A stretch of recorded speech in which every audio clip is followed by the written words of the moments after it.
Hi everyone, welcome back to my channel. Today we are making glazed dough. We're gonna need some sort of sweetener, butter, egg, milk, and yeast, and flour, salt, and then for the glaze, we'll deal with that later. So here I have 240 ml of whole milk that was warmed up to between 105 to 110 degrees Fahrenheit. I added about 5 grams of agave, and then I added 4.5 teaspoons of dry yeast to bloom it. You can see it's already bloomed.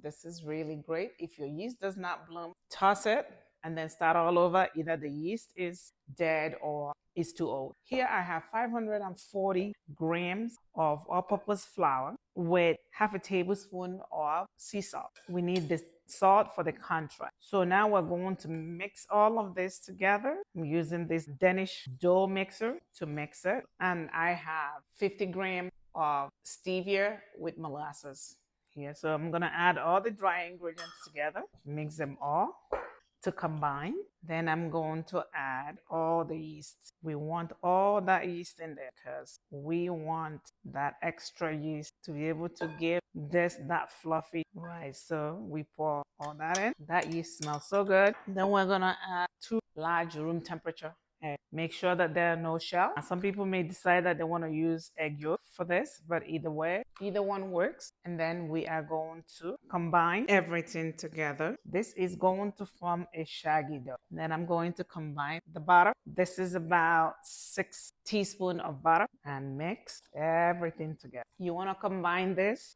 like I said, till it's shaggy, and then keep mixing till it's smooth and sticky. Of note, the consistency of your dough is dependent on the temperature of your kitchen as well. So if you feel like your dough is a little too wet, you can add extra flour. But this is good. Now we're supposed to knead this till it becomes smooth. But I am going to use the stand mixer because I don't have too much time to do this while I get other things going. So here comes the stand mixer. And we're just going to transfer the batter into the stand mixer bowl.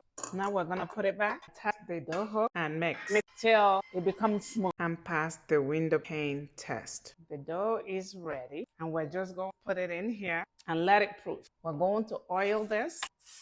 I'm gonna flour my hand and use it to remove the dough. It's a little shaggy. And we're gonna put it in this bowl. I'm gonna get some flour. Flour soften. We'll empty the dough. We're going to a round ball and then proof it for about 1 hour. This dough feels so great. Still a little sticky, but that's what we want. We don't want the dough too dry. The dough right here, and then spray it. Then we're gonna cover it and let it proof for about an hour. After 1 hour, our dough has risen and puffed up, and we punched out the gas and then poured it out to roll. We're going to roll the dough and make circular shape with it. And we're going to get a tray with parchment paper. Well, actually silicone coat. So we're going to roll this out. You want to roll to about 1/2 inch to 3/4 inch height. You don't want them too thin, and you don't want them too thick. If they're too thick, they will not be nice and fluffy. If they're too thin, they may not be moist. We have to strike a good balance, and you want to make sure that you roll your dough even. I think these are good, and then we'll use our cutter and we'll start starting at the edge because you don't want to waste a lot. These are going to have a second rise too. Finish making the holes and on the donut. These are all the donut holes. We are going to cover it and proof it for about 40 minutes till they have their second rise. In the meantime, we are going to prepare our glaze. So to prepare the glaze, I took some erythritol, I powdered it because I did not want to use cane sugar. And then we are going to add some vanilla and about 90 ml of whole milk. And then we'll mix together. I want a thin glaze. Then we whisk together till we get that thin glaze. While we set this aside, we are going to turn the stove on. We got some oil. We are going to turn the stove on and heat this oil to 350 degrees, checking it with the thermometer while our donut proves the second time. Our